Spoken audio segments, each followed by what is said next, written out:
correction du document lea.odt. Donc on vous demandait de récupérer le texte de ma licence LEA, de la coller dans votre document, d'enregistrer votre document lea.odt.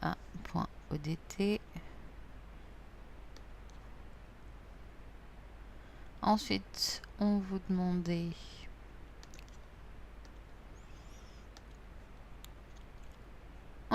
d'insérer une note de bas de page à que faire après le LEA. Alors la source est là.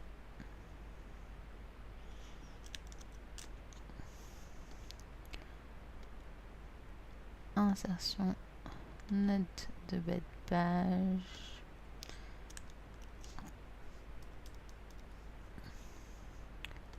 Ok. On en profite pour la mettre en actif. Ensuite, insérer un lien hypertexte plus compréhensible. Donc c'est celui-là.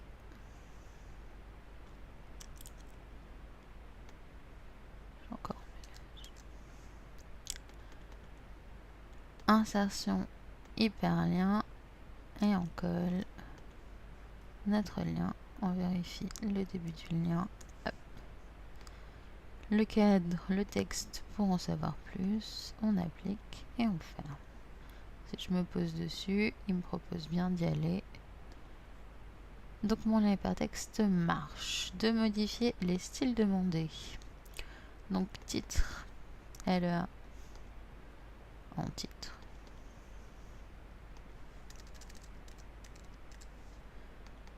Titre 1. Titre 1.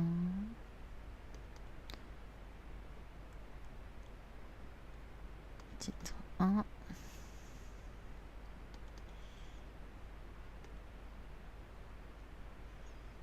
Titre 3.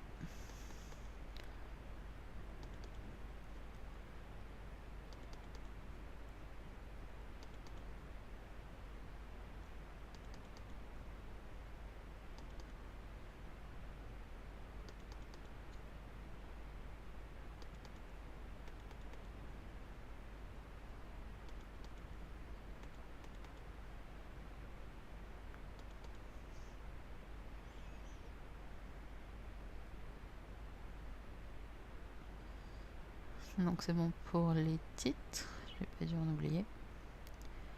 De supprimer les crochets.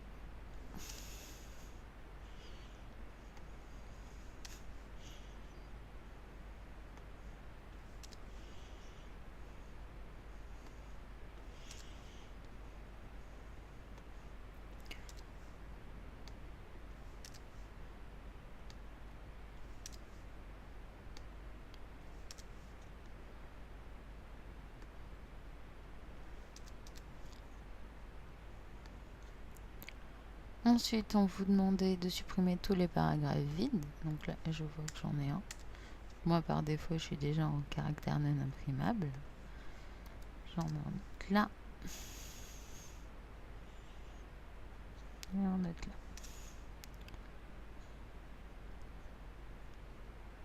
là. Donc voilà, ça c'est bon. Ensuite, on vous demandait de modifier l'espacement des paragraphes de manière à obtenir un paragraphe aéré et de modifier donc l'ensemble des styles. Donc par défaut, le standard, on va le modifier pour me donner un peu plus d'espacement au-dessus et en dessous. On va même en profiter pour justifier le niveau standard. Alignement justifié. Hop. Ensuite, mon titre 1.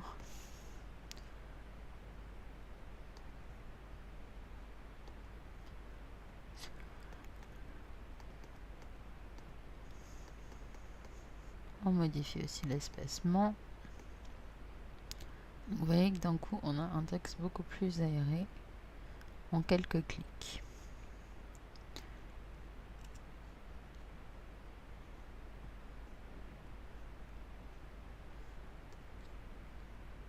Ensuite, on vous demandait de centrer le titre. Donc faites attention, si vous centrez le titre de manière automatique directe par là, alignement centré, vous allez passer dans l'héritage des styles. Donc tous les styles vont être centrés. Titre, titre 1, titre 1, titre 2, titre 3, etc. Donc on va annuler et on va juste centrer notre titre par là.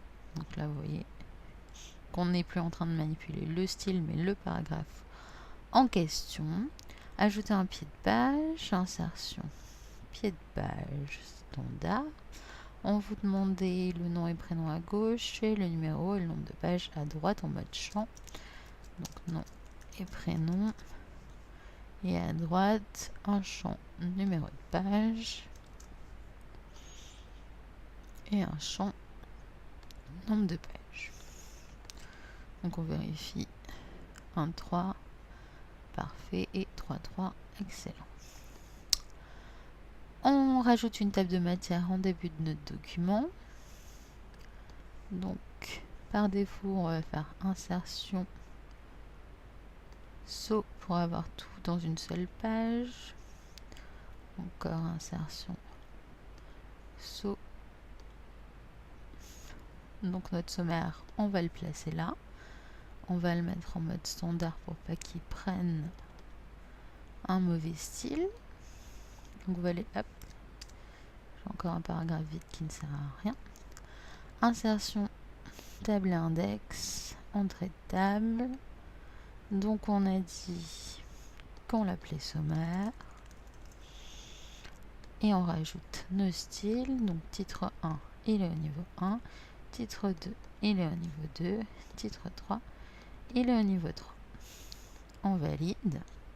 On vous demande à la fin de la rendre interactive. Donc on y va pour la rendre interactive. On se met sur les entrées, sur la structure. On rajoute l'hyperlien. On se met à la fin de la structure.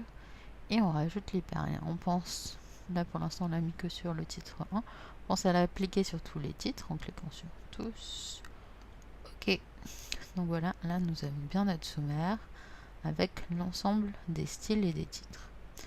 Donc hop, on peut modifier le style de paragraphe. Donc si vous souhaitez avoir moins d'espacement, on resserre un peu le texte et le titre. On peut aussi modifier les titres de niveau 1 dans ce même style.